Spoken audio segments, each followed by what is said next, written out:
আসসালামু আলাইকুম। কেমন আছেন বন্ধুরা? আশা করি ভালো আছেন। আজ আমি একটি নতুন রেসিপি নিয়ে আসছি। আজ আমি ট্যাংরা মাছের ঝাল বানিয়ে দেখাবো।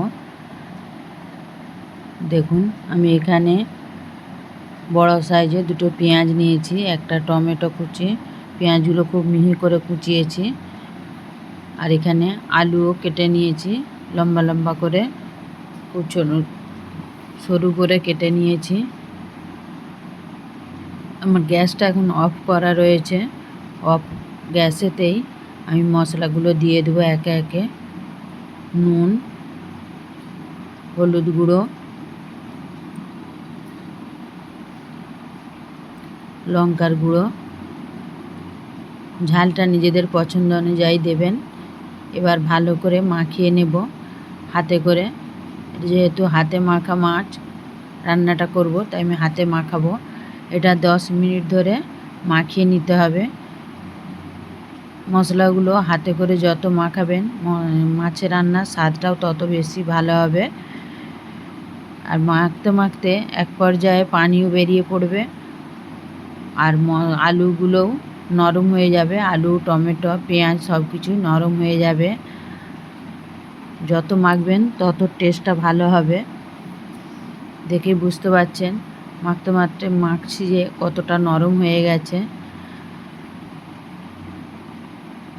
এখন কিন্তু মাছগুলো দেব না, মাছগুলো দিয়ে এভাবে মাখা যাবে না, তাই আগে মশলাটা ভালো করে মেখে নিতে হবে। 10 মিনিট মেখে নিয়েছি। দেখুন সবগুলো কত নরম হয়ে গেছে।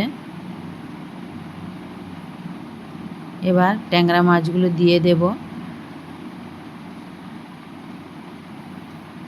ট্যাংরা মাছগুলো দিয়েও হাতে করে ভালো করে কষিয়ে নেব।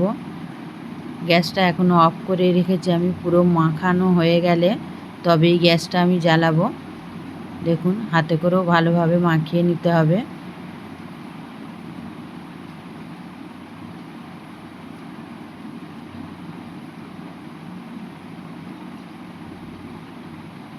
দেখুন এবার আমি পানি দিয়ে দেবো।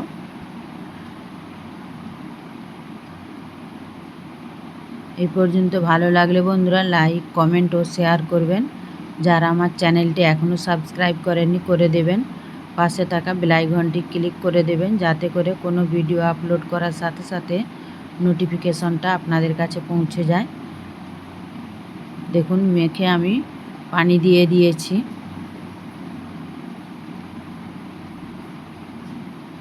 এবার গ্যাসটা জ্বালিয়ে দেব। গ্যাসটা জ্বালিয়ে আমি হাই ফ্লেমে রাখবো মাছটা ফুটে যাওয়া পর্যন্ত। মাছটা ফুটে গেলে তারপরে আমি মিডিয়ামে রেখে রান্নাটা করে নেব। রান্নাটা করতে খুব বেশি টাইম লাগবে না, 5 মিনিটের মধ্যেই রান্নাটা হয়ে যাবে। কারণ মাছটা আমি হাতে করে ভালো করে মেখে নিয়েছি, তাই আর কষানোর দরকার নয়। মাছটা সেদ্ধ হওয়া পর্যন্ত অপেক্ষা করতে হবে। এবার ওপর থেকে সামান্য কাঁচা তেল আমি দিয়ে দিয়েছি, আর দেব ভাজা জিরের গুঁড়ো। দিয়ে আবারও চাপা দিয়ে রেখে দেবো আমি 5 মিনিট।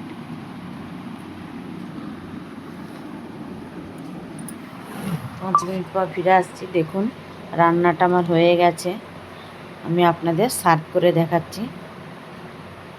দেখুন আমি সার্ভ করে দেখিয়েছি। রান্নাটা কত সুন্দর হয়েছে, কালারটাও কত ভালো হয়েছে। এই পর্যন্ত ভালো লাগলে বন্ধুরা